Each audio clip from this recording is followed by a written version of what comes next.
आज हम बात करने जा रहे हैं अडेप्टेशन इन एनिमल्स यानी जीवों में अनुकूलन के बारे में।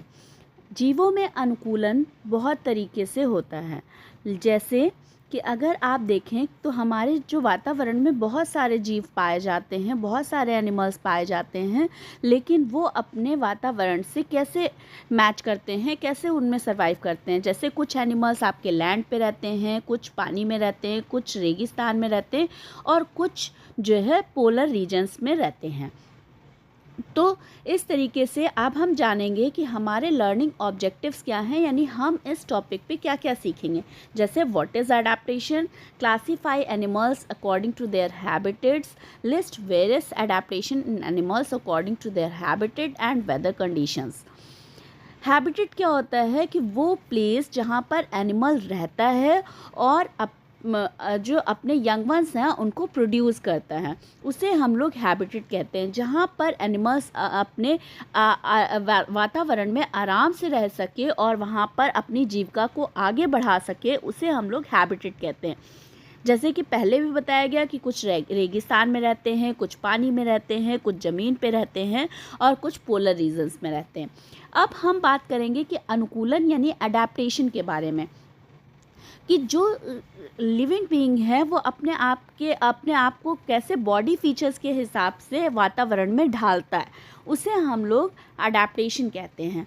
जैसे कि हम अपने आसपास का जो भी सराउंडिंग है हम उसके हिसाब से अपने आप को अडेप्ट कर लें, ये है अनुकूलन यानी अडेप्टेशन। जैसे आपने पहले भी बहुत सारे एग्जाम्पल्स देखे होंगे कि जो डायनासोर्स वगैरह थे वो अपने वातावरण में सरवाइव नहीं कर पाए, तो वो जो है लुप्त हो गए यानी एक्सटिंक्ट हो गए। अब हम बात करेंगे कि अडेप्टेशन बहुत तरीके का होता है, जैसे हैबिटेट के लिए, फूड के लिए और बिहेवियर के लिए। अब अडेप्टेशन जो है हैबिटेट यानी हम उनका जो रहन सहन है, जहाँ वो रहते हैं, वो उसमें कैसे वो अपने आप को ढालते हैं यानी अनुकूलित करते हैं।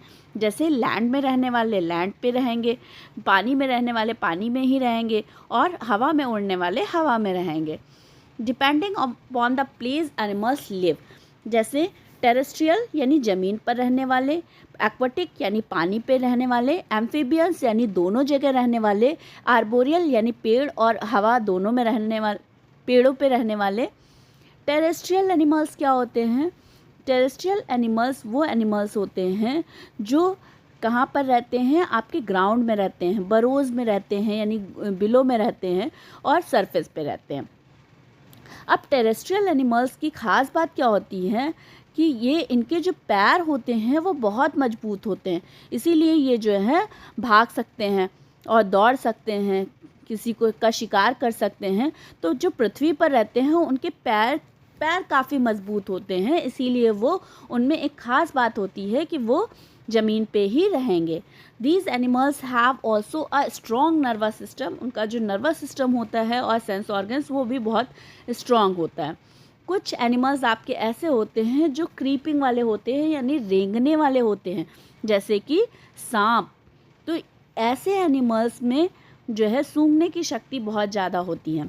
अब क्लाइमेटिक कंडीशंस के आधार पर भी देखें तो ये जो है जगह से जगह वेरी करते हैं, जैसे पोलर रीजन्स में यानी ठंडी जगहों पे रहने वाले और गर्म देशों में रहने वाले, गर्म जगह पे रहने वाले। अगर हम इसमें बात करें तो जो डेज़र्ट में रहते हैं यानी रेगिस्तान में रहते हैं, उनका जो रहन सहन होगा वो अलग होगा, क्योंकि वहाँ पर जो है गर्मी पड़ती है। Camels are found in desert, आप सभी जानते हैं कि जो ऊँट है वो रेगिस्तान में पाया जाता है और वो वहीं के लिए अनुकूलित है। कैसे? क्योंकि उसकी जो स्किन होती है, उसकी जो त्वचा होती है वो कैसी होती है? थिक होती है, उसमें छोटे छोटे बाल होते हैं, बहुत छोटे बाल होते हैं और उसकी पीठ पे एक हम्प होता है यानी कुबड़ होता है, जो कि बैक विच स्टोर्स फैट यानी फैट वगैरह को स्टोर करता है, खाने पीने को स्टोर करता है। और बड़ी बड़ी आईलैशेस होती हैं, पलकें होती हैं। उनके जो पैर होते हैं वो पैडेड होते हैं यानी मोटे होते हैं, गत्तेदार होते हैं, ताकि वो जो है बालों में धंस न जाएं। तो इस तरीके से जो डेज़र्ट में रहने वाले होते हैं वो उनका जो बॉडी फीचर्स होते हैं वो भी अलग होते हैं। अगर हम in comparison to polar region में देखें तो उनका जो बॉडी स्ट्रक्चर होगा वो डिफरेंट होगा। जैसे उनका जो स्किन होगा वो बहुत हेयरी होगा, यानी उनमें काफ़ी बाल पाए जाएंगे, इस तरीके का होगा। तो ये जो डिफरेंस है उनमें फर होंगे, मतलब मोटा होगा, उनकी जो skin thick layer of fat, उनकी जो स्किन होगी यानी खाल होगी वो भी कैसी होगी, मोटी होगी, और बाहर से वो प्लफी टाइप के होंगे, यानी उनके जो बाल होंगे वो काफ़ी बड़े बड़े से होंगे, जो कि उनको ठंडी जगह पे रहने के लिए गर्मी प्रदान करेंगे। अब ऐसे ही हम पानी में रहने वाले जानवरों की बात करें तो वो क्या है, एक्वाटिक एनिमल्स, यानी जो पानी में रहते हो, है ना। एक्वा मीन्स क्या होता है, पानी।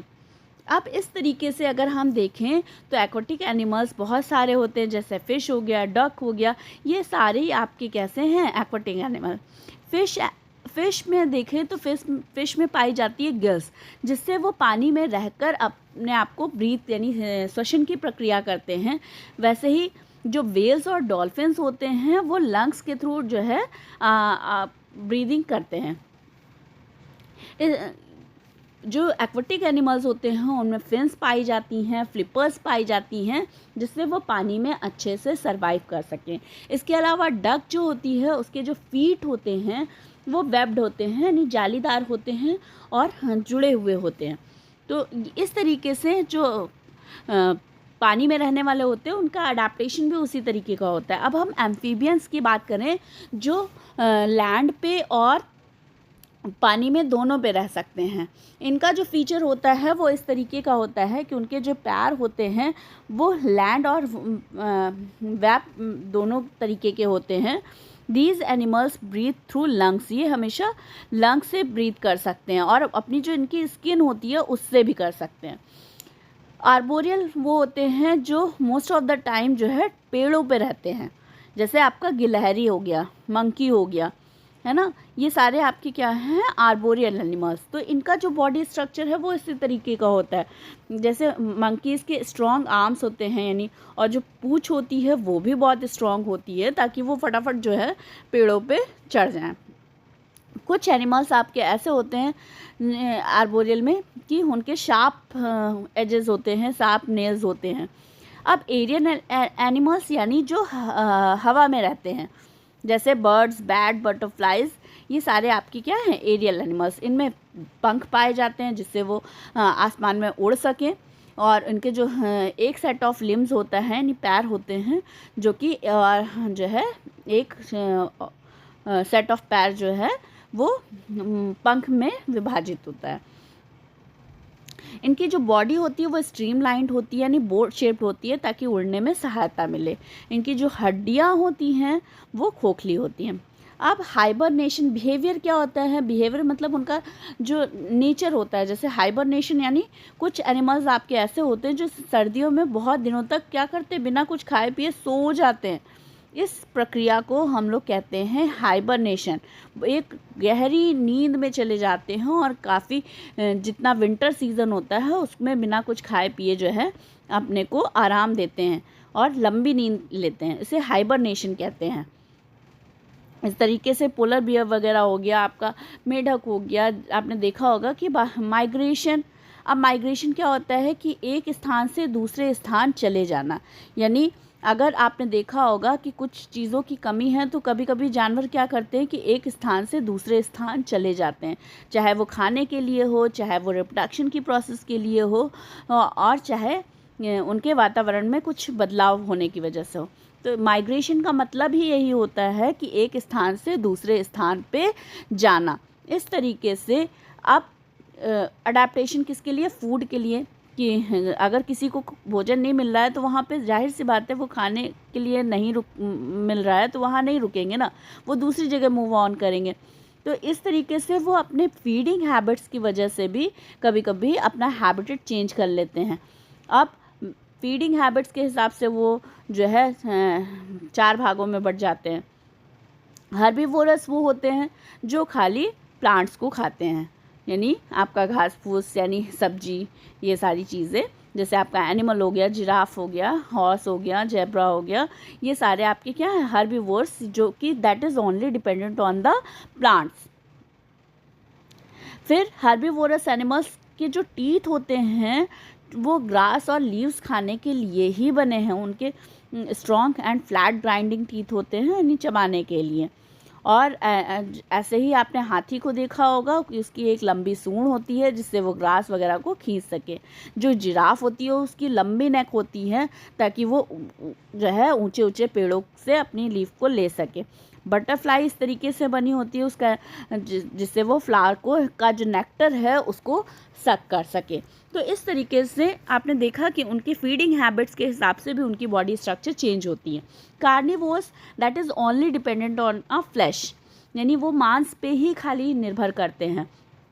जैसे आपका शेर हो गया, चीता हो गया, लेपर्ड हो गया, ये बहुत सारे जानवर हैं, भालू हो गया, ये आपके कार्निवोरस एनिमल्स हैं। उनके जो कैनाइंस होते हैं यानी जो नुकीले टीथ होते हैं, इधर के कैनाइंस होते हैं वो बहुत शार्प होते हैं, बहुत एक्टिव होते हैं।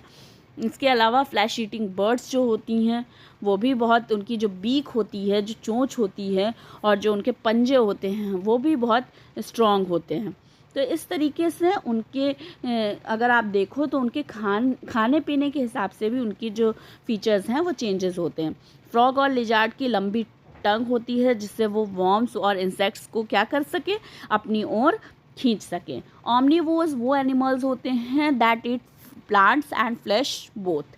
तो जैसे डॉग हो गया, आपका क्रो हो गया, आपका जो है एनिमल्स हो, ये आपका ह्यूमन बीइंग हो गया, ये सारे इनके फ्रंट टीथ भी अच्छे होते हैं और आपके साइड के टीथ भी अच्छे होते हैं।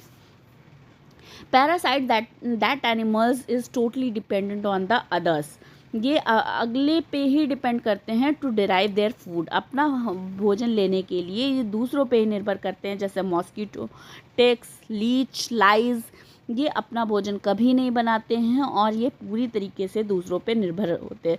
तो इस हिसाब से इनके भी प्रोबोसिस वगैरह पाए जाते हैं यानी डंक टाइप का, उससे ये दूसरों की बॉडी से ब्लड को सक करते हैं। अब एनिमल्स कुछ डेंजर स्पीसीज यानी जो जिनको खतरा है कि उस हिसाब से भी ये जो है मूव ऑन कर जाते हैं। रेकलेस ह्यूमन एक्टिविटीज़, जैसे कि कहीं पर कंस्ट्रक्शन का काम चल रहा है या कोई और किसी ने शूटिंग वगैरह कर दी है या कोई घर बना रहा है, तो इस तरीके से ह्यूमन एक्टिविटीज़ जो होती हैं वो भी जो है हैबिटेट पे फ़र्क डालती हैं यानी उनके अडेप्टेशन पे फ़र्क डालती हैं। बहुत सारे स्पीशीज़ इसीलिए जो है एक्सटिंक्ट होते चले जा रहे हैं, गायब हो रहे हैं, क्योंकि उनको उनके हिसाब का वातावरण नहीं मिल पाता। और जब उनको उनके हिसाब का वातावरण नहीं मिल पाता है तो वो धीरे धीरे करके हमारे पृथ्वी से जो है गायब हो रहे हैं। ऐसे एनिमल्स जो गायब होने की कगार पे हैं उन्हें एंडेंजर्ड स्पीशीज़ बोलते हैं।